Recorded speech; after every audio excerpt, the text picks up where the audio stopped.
This is Sunil. Welcome to special story. సమకాలీన అంశాలు, పరిణామాల వెనుకున్న సామాజిక రాజకీయ కోణాలను విశ్లేషించే ప్రత్యేక కార్యక్రమం స్పెషల్ స్టోరీకి స్వాగతం. దేశవ్యాప్తంగా కరోనా వ్యాక్సినేషన్ పూర్తవగానే సిటిజన్షిప్ అమెండ్మెంట్ యాక్ట్ను అమలు చేస్తామంటూ కేంద్ర హోంశాఖ మంత్రి అమిత్ షా బెంగాల్ ఎన్నికల ప్రచార సభలో ప్రకటించిన అంశంపై ఇవాల్టి స్పెషల్ స్టోరీ. సిఏఏ త్వరలో విడుదల. సిటిజన్షిప్ అమెండ్మెంట్ యాక్టు 2019 డిసెంబర్లో పార్లమెంట్ ఆమోదం పొందింది. పాకిస్తాన్, బంగ్లాదేశ్, ఆఫ్ఘనిస్తాన్ దేశాల్లో మతపరంగా వేధింపులకు గురై భారత్కు వలస వచ్చిన హిందువులు, క్రైస్తవులు, సిక్కులు, బౌద్ధులు, జైనులు, పార్సీలకు భారతీయ పౌరసత్వం కల్పించేదే సిటిజన్షిప్ అమెండ్మెంట్ యాక్టు. ఈ చట్టాన్ని బెంగాల్లో కాంగ్రెస్, లెఫ్ట్ పార్టీలతో పాటు బెంగాల్లో అధికారంలో ఉన్న తృణమూల్ కాంగ్రెస్ వంటి కొన్ని ప్రాంతీయ పార్టీలు వ్యతిరేకిస్తున్నాయి. అమిత్ షా వ్యూహాత్మకంగానే బెంగాల్ ప్రచార సభలో సిఏఏ అమలు త్వరలోనే అని ప్రకటించి ఎలక్షన్ ఎజెండాను సెట్ చేశారు. ఇప్పుడు అక్కడ పోటీ బీజేపీ, టీఎంసీ మధ్య నువ్వా నేనా అన్నట్టుగా ఉంది. బెంగాల్ ఎన్నికలను సిఏఏ ఎంత మేరకు ప్రభావితం చేస్తుంది, సిఏఏ అంశాన్ని ప్రతిపక్షాలు ఎందుకు వ్యతిరేకిస్తున్నాయనే దాంతో ముడిపడిన రాజకీయ అంశాలను ఇవాల్టి స్పెషల్ స్టోరీ త్వరలో సిఏఏ విడుదలలో విశ్లేషిద్దాం.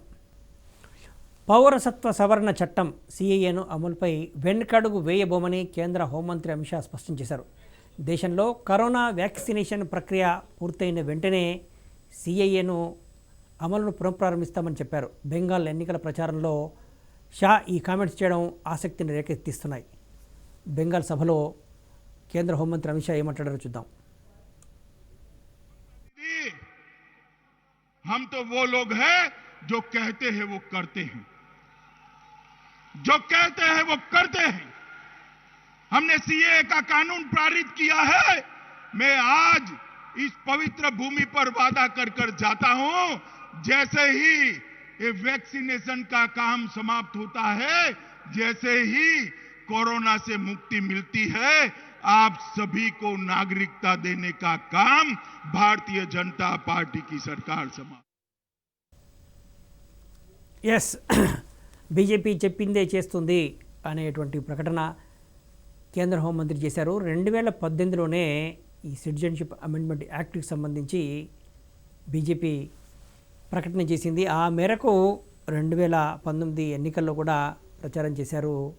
2020లో దీన్ని అమల్లోకి తెచ్చేశారు. 2019 డిసెంబర్లో పార్లమెంటు, రాజ్యసభలో ఆమోదం పొందింది.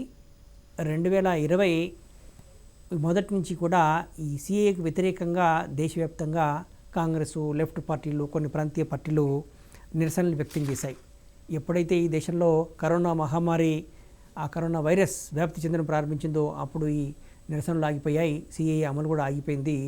ఇప్పుడు అదే కరోనా వ్యాక్సినేషన్ పూర్తయిన తర్వాత సిఏఏ అమలు ప్రారంభమవుతుందని చెప్పేసి కేంద్ర హోంమంత్రి చెప్పారు. కేంద్ర హోంశాఖ సహాయ మంత్రి నిత్యానంద్ రాయ్ కూడా దీనికి సంబంధించినటువంటి ప్రకటన చేశారు.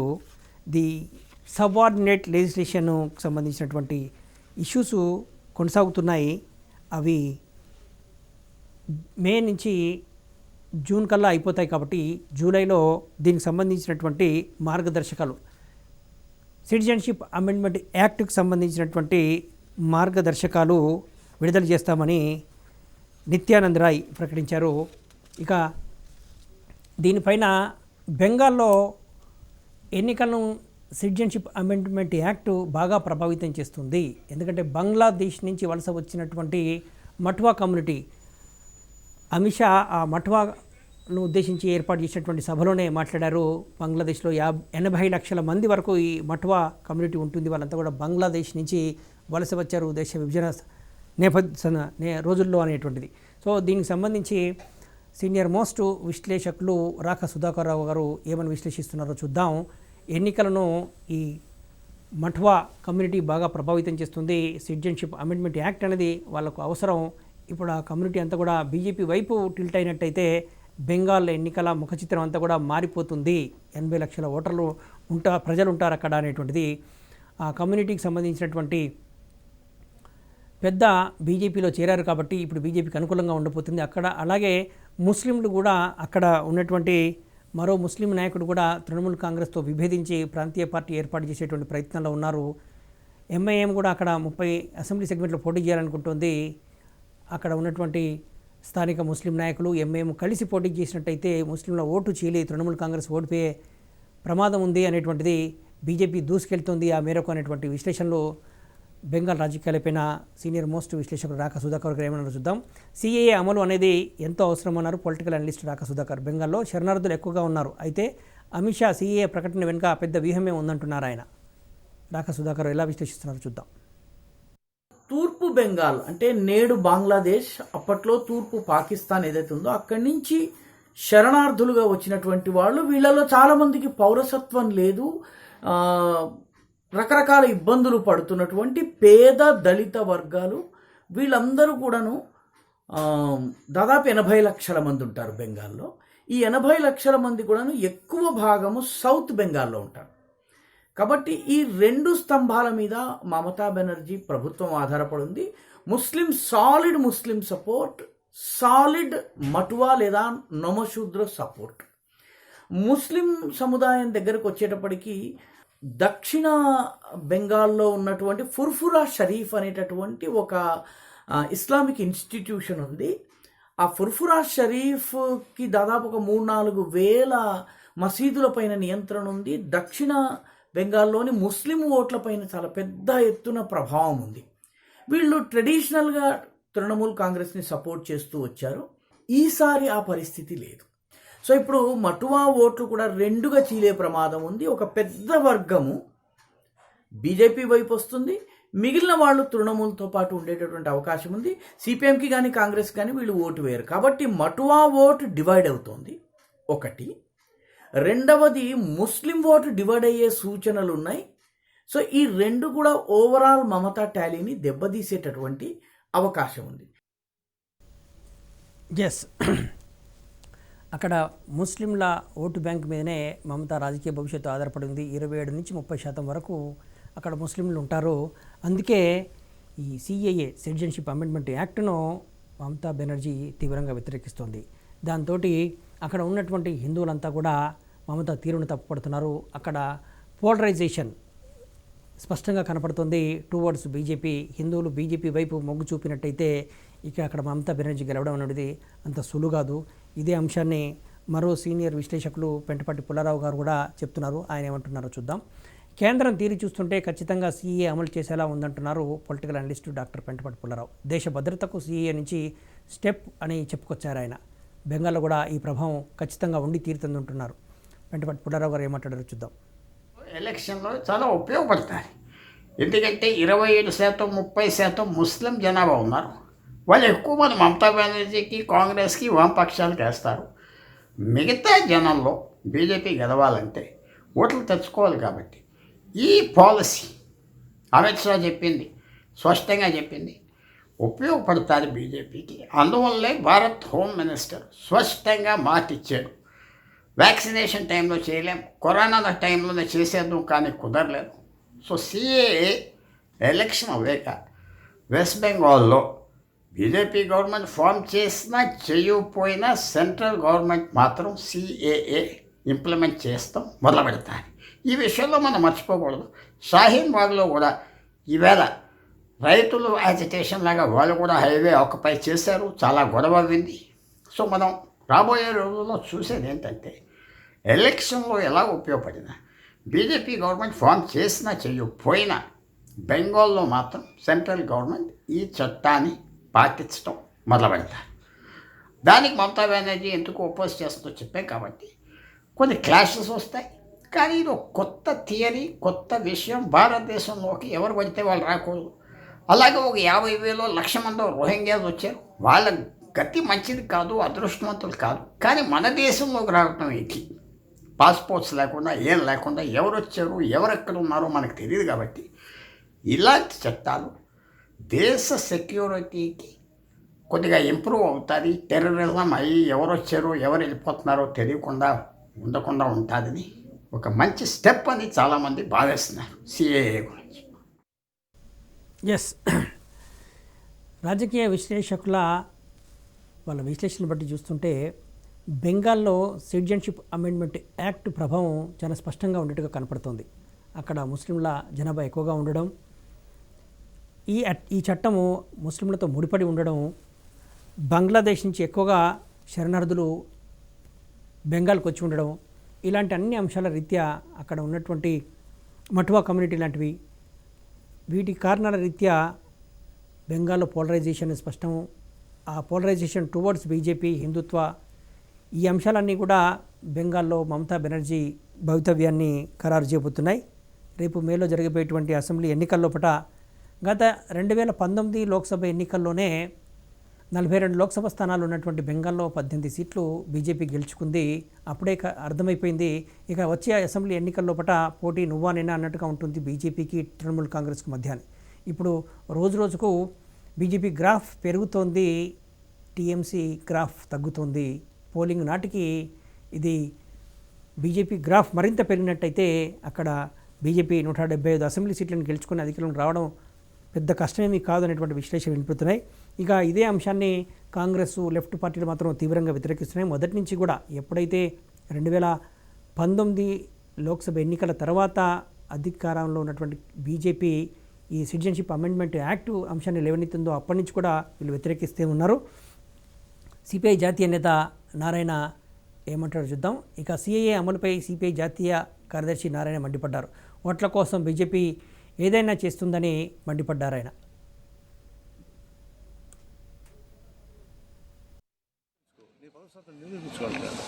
నిరూపించుకోవడం అనేది ఇప్పుడు మా నాన్నకు నాన్న వాళ్ళు ఎక్కడ పుట్టారు ఏం పుట్టారు చెప్పి సాధ్యం కాదు. దీనికి అవసరం ఉంది, నీకు ఏం ప్రాబ్లం? నీకు దిగావ బాగా ఉంది, స్పెషల్ ఏజెన్సీస్ ఉంటాయి. నిజంగా బయట వాళ్ళు వచ్చి చొరబడితే వాళ్ళని పట్టుకోవడం మీకు కష్టమేం కాదు.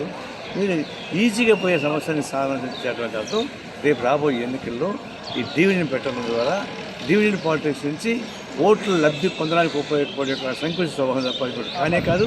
దీన్ని మేము వ్యతిరేకిస్తాం. ఎస్, కానీ ఇప్పుడున్నటువంటి ముస్లింలను ఎవరి పౌరసత్వాన్ని లాక్కునేటువంటి చట్టం కాదు ఇది. సిటిజన్షిప్ అమెండ్మెంట్ యాక్ట్ అనేది కేవలం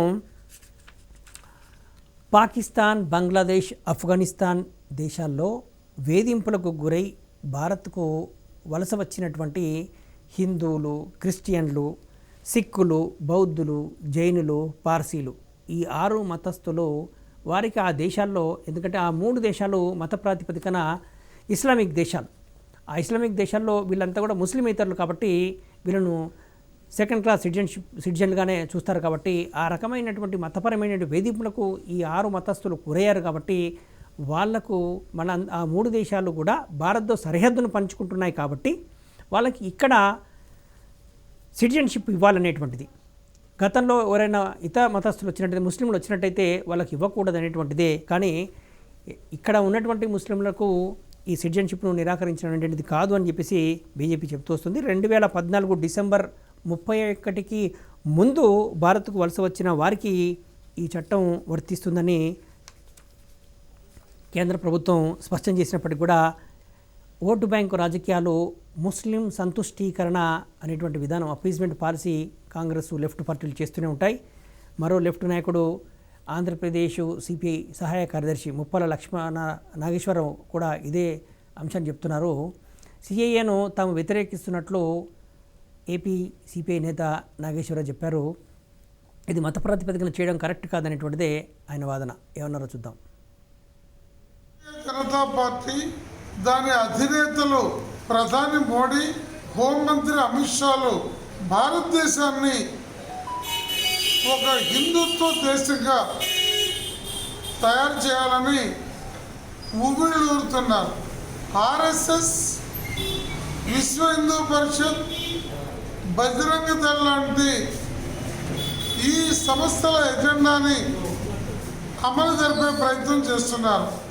అందులో భాగంగానే దేశ ప్రజలకి మేలు చేసి ప్రజాభిమానాన్ని చూరగొనే దానికన్నా మాట్లాడితే సిఏఏ, ఎన్ఆర్సి, ఎన్పిఆర్ లాంటి అడ్డగోలు చట్టాలను తెచ్చి సిటిజన్ అమెండ్మెంట్ యాక్ట్ని తీసుకురావడం ద్వారా భారతదేశానికి వచ్చి సెటిల్ అయిన అనేక జాతులు, మతాలు, ప్రజలకు సంబంధించిన పౌరసత్వాన్ని రద్దు చేపించాలనే కుట్ర మనందరికీ తెలుసు.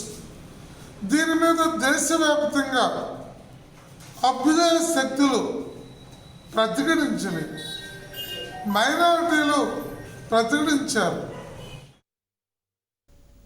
ఎస్, ఇక్కడ ఉన్నటువంటి ఇండియన్ ముస్లింల పౌరసత్వాన్ని ఈ చట్టం రద్దు చేయదు అని స్పష్టంగా చెప్పినప్పటికీ కూడా కాంగ్రెస్ లెఫ్ట్ పార్టీలంతా కూడా ఆ ముస్లింల ఓట్ల కోసం వాళ్ళని రెచ్చగొట్టే విధంగానే ఈ రకమైనటువంటి వ్యాఖ్యలు చేస్తున్నారనేటువంటిది బీజేపీ ఆరోపణ. ఇప్పటికీ లెఫ్ట్ పార్టీలన్నీ వ్యతిరేకిస్తున్నాయి. విశ్లేషకులైతే దీనివల్ల ఈ దేశ సమగ్రతకు భంగం వాటిల్లకుండా ఉంటుంది, దేశ సమగ్రత దృష్ట్యా ఇలాంటి చట్టాలు అవసరం అనేటువంటి అభిప్రాయాల్ని విశ్లేషకులు చెప్తున్నారు. బెంగాల్లో అమిత్ షా ఈ కామెంట్స్ చేయడం అనేటువంటిది రాజకీయంగా బెంగాల్ ఎన్నికల్లో బీజేపీ గెలుపుకు ఉపయోగపడతాయి. అక్కడ ఉన్నటువంటి సోషల్ కమ్యూనల్ డైనమిక్స్ అన్నీ కూడా బీజేపీకి అనుకూలంగా మారుతున్నాయి. ఆ మేరకు వ్యూహాత్మకంగా సిటిజన్షిప్ అమెండ్మెంట్ యాక్ట్ను అమలు చేస్తాము అనేటువంటి మాటల్ని కేంద్ర హోంశాఖ మంత్రి చెప్పారనేటువంటిది విశ్లేషకులు చెప్తున్నారు. ఇక దీనిపైన కాంగ్రెస్ ఎలా స్పందిస్తో చూద్దాం. కాంగ్రెస్ పార్టీ నాయకుడు అద్దంకి దయాకర్ ఎలా స్పందించారంటే, షా కామెంట్స్ రాజకీయ కోణంలో చూడన్నారు కాంగ్రెస్ అధికార ప్రతినిధి అద్దంకి దయాకర్. రాజ్యాంగంలో మత వివక్ష, మత ప్రసక్తి అనేటువంటిది లేదు, కానీ సిటిజన్షిప్ అమెండ్మెంట్ యాక్ట్ అనేది మత ప్రాతిపదికన ఉండడం దురదృష్టకరం అన్నారు అద్దంకి దయాకర్. కొరకు కార్యాచరణ ఉంటుందని చెప్పడాన్ని రాజకీయ కోణం నుంచి చూడాల్సిన అవసరం ఉంది. ఎన్పిఆర్ అనేది ప్రతి 10 సంవత్సరాల కొరకు ఏ ప్రభుత్వం వచ్చినా కూడా అది రాజ్యాంగబద్ధం. ప్రతి సంవత్సరంలో పెరిగిన జనాభాను గణన చేసి 10 సంవత్సరాలకు ఒకసారి పౌరుల లిస్టు పెడతారు. అది అందరికీ అవసరమే. అయితే ఎన్సీఆర్ కూడా ఎక్కడైతే చొరబాటుదారులు, శరణార్థులు కానీ లేకపోతే వలసకు వచ్చిన వాళ్ళు ఎవరైతే వాళ్ళ వివరాలు సేకరించడానికి కూడా ఎన్సీఆర్, మనం అస్సాం ఎకార్డ్ ఒక మోడల్, వీటినన్నిటి కూడా సేకరించడానికి ఆ చట్టాన్ని ఉపయోగిస్తాం. మూడవది సిఏఏ అనేది ఏ విధంగా అమలు చేయాలనుకుంటుంది కేంద్రం అనే విషయం స్పష్టం చేసింది. దాంట్లో పాకిస్తాన్ లేదంటే బంగ్లాదేశ్కి సంబంధించిన అంశాలు చేర్చడం ద్వారా అక్కడ ఎవరైతే ఆ దేశాల నుంచి వస్తున్నారో వాళ్ళ వివరాలకు మతం రంగు పూయడం అనేది రాజ్యాంగ సవరణతో వాళ్ళు చేసిన ఒక మత ప్రసక్తి ఉండే. ఎస్, కాంగ్రెస్, లెఫ్ట్, ఇంకా తృణమూల్ కాంగ్రెస్ లాంటి ప్రాంతీయ పార్టీలన్నీ కూడా ముస్లింల ఓటు బ్యాంకు దృష్ట్యానే సిఏఏను అడ్డుకుంటున్నాయి, వ్యతిరేకిస్తున్నాయి అనేటువంటిది బీజేపీ ఆరోపణ. తెలంగాణ బీజేపీ రాష్ట్ర కార్యదర్శి డాక్టర్ ఎస్ ప్రకాష్ రెడ్డి, అట్లాగే ఆంధ్రప్రదేశ్ బీజేపీ కార్యదర్శి రమేష్ నాయుడు కూడా ఇదే అంశాన్ని చెప్తున్నారు. సిటిజన్షిప్ అమెండ్మెంట్ యాక్ట్ తెస్తామని గత ఎన్నికలకు ముందే బీజేపీ ప్రకటించింది. ఆ ఇచ్చిన మాట మేరకే ఇప్పుడు చట్టాన్ని తెచ్చారు.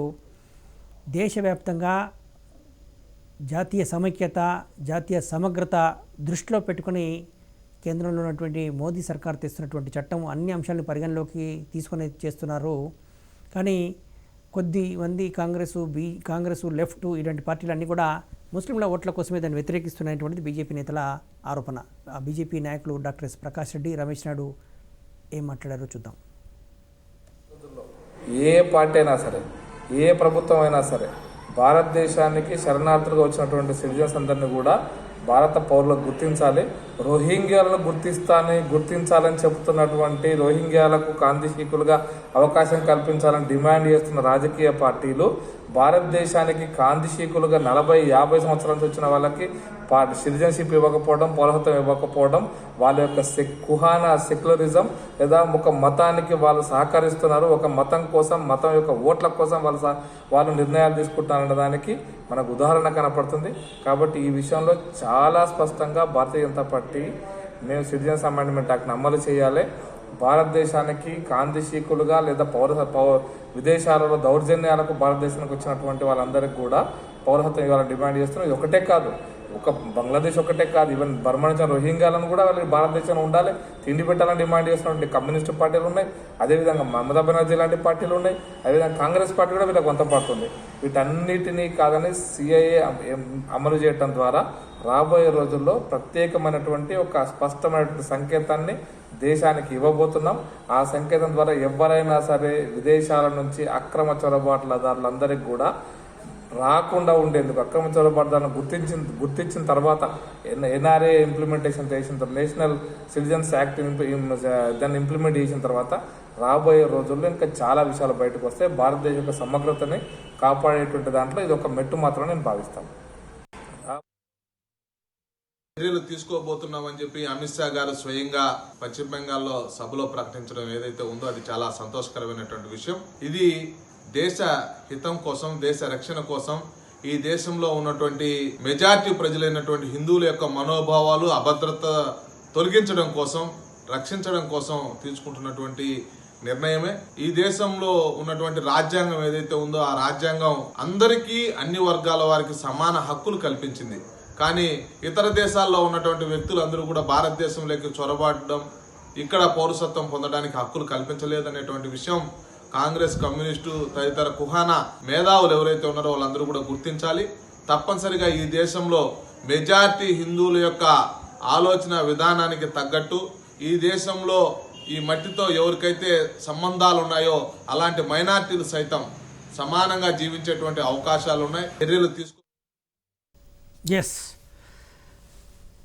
భారతీయ ముస్లింలకు ఈ చట్టంతో ఎలాంటి నష్టం ఉండదు అనేటువంటిది బీజేపీ మొదటి నుంచి చెప్తోంది. కానీ కాంగ్రెస్, లెఫ్ట్ పార్టీలు, ఇతర తృణమూల్ కాంగ్రెస్ లాంటి పార్టీలు మాత్రం ఓటు బ్యాంకు రాజకీయాల దృష్ట్యా, ముస్లిం సంతుష్టీకరణ దృష్ట్యా వాళ్ళు ముస్లింలను తమకు అనుకూలంగా మలుచుకునేందుకోసం వాళ్ళ పౌరసత్వాన్ని రద్దు చేస్తారనేటువంటి కోణంలోనే ఆరోపిస్తూ ఓటు బ్యాంకు రాజకీయాలు చేస్తున్నది బీజేపీ వాదన. 370 ఆర్టికల్ విషయంలో కూడా ఇదే విధంగా కాంగ్రెస్, లెఫ్ట్ పార్టీలు, ఇతర పార్టీలు అన్నీ కూడా వాదించాయి. కానీ 70 ఏళ్ళుగా 370 ఆర్టికల్లో ఎంత నష్టం జరిగిందో దేశానికి చూసాం. ఇప్పుడు ఆ ఆర్టికల్ను రద్దు చేసిన తర్వాత దేశానికి ఎంత మేలు జరుగుతుందో కూడా ప్రజలు చూస్తున్నారు. అలాంటి ఫలితాలే సిటిజన్షిప్ అమెండ్మెంట్ యాక్ట్ అమల్లోకి వచ్చిన తర్వాత ఉంటాయి. ఈ దేశ సమగ్రతకు పూర్తి స్థాయిలో పెద్దపీట వేసే విధంగా తెచ్చినటువంటి సిటిజన్షిప్ అమెండ్మెంట్ యాక్ట్ అనేటువంటిది బీజేపీ చేస్తున్నటువంటి వాదన. మొదటి నుంచి కూడా పార్టీ ఐడియాలజీ, ఎన్నికలకు పార్టీ ఆవిర్భావం నుంచి కూడా ఇలాంటి అంశాలు మేము అధికారంలోకి వస్తే చేస్తామని చెప్తూ వచ్చారు, ఇప్పుడు చేస్తూ పోతున్నారు. ఆ మేరకు బీజేపీ ఈ విషయంలో, హిందుత్వ ఎజెండా విషయంలో మాత్రం క్రెడిబిలిటీని సంపాదించుకుంది. చేస్తామనేటువంటి ప్రకటించినటువంటి అంశాలన్నిటి కూడా అమలు చేస్తూ పోతున్నారు అనేటువంటి క్రెడిబిలిటీ అయితే ఆ బీజేపీకి వచ్చింది.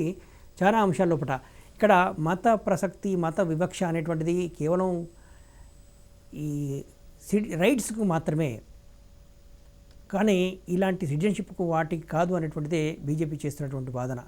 మొత్తం హక్కులు, ప్రాథమిక హక్కుల విషయంలో మాత్రం అన్ని మతాలకు సమానంగా ప్రాథమిక హక్కులు ఉంటాయి. రాజ్యాంగం మత సమానత్వం అనేటువంటిది ప్రాథమిక హక్కుల విషయంలోనే కానీ పౌరసత్వం విషయంలో కాదు.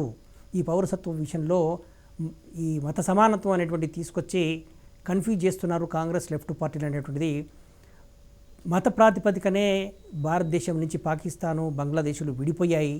ఇప్పుడు ఆ మత ప్రాతిపదికనే అక్కడ ముస్లింలు అఫీషియల్ రిలీజను, అందుకే అక్కడ హిందువులు, క్రిస్టియన్లు, బౌద్ధులు, పార్సీలు వీళ్ళంతా కూడా వివక్ష గురవుతున్నారు. కాబట్టి వాళ్ళంతా శరణార్థులుగా వచ్చారు. అలాంటి శరణార్థులకు పౌరసత్వం ఇవ్వాల్సింది ఎప్పుడో మొదటి నుంచి 1950 నుంచి కూడా ఇవ్వాల్సింది. ఇవ్వకుండా హిందువులు, ముస్లిమేతరులకు అందరికీ కూడా, హిందువులు, క్రిస్టియన్లు వంటి ముస్లింలేతరులకు అందరికీ కూడా అన్యాయం చేసినటువంటి పార్టీలు కాంగ్రెస్, లెఫ్ట్ పార్టీలు. చేసినటువంటి తప్పిదాన్ని సరిచేస్తున్నాం అనేటువంటిదే బీజేపీ చేస్తున్నటువంటి వాదన. ఇప్పుడు బెంగాల్ ఎలక్షన్లతో పాటు ఇతరత్ర ఎలక్షన్లో కూడా బీజేపీకి ఈ అస్త్రం ముమ్మాటికి కలిసి వస్తుందనేటువంటిది విశ్లేషకుల మాట. బీజేపీ కూడా అదే నమ్ముతున్నారు. సో ఫలితాలు ఆ మేరకే ఉంటాయనేటువంటిదే పోల్స్, ఒపీనియన్ పోల్స్ చెప్తున్నాయి. ఇది బెంగాల్లో అమిత్ షా సిఏఏ అమలు త్వరలో అంటూ చేసిన ప్రకటన పైన స్పెషల్ స్టోరీ. మరో అంశంపై మళ్ళీ కలుద్దాం. Signing off.